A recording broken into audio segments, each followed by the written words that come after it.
কটা বাজে দেখো বন্ধু, বেলা 12:30। বেলা 12:30টায় এখন আমি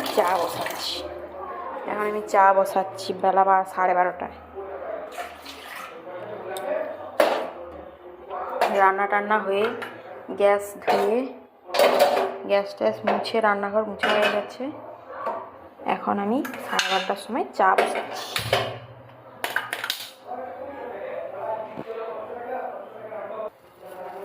কিছু আর বলার নেই।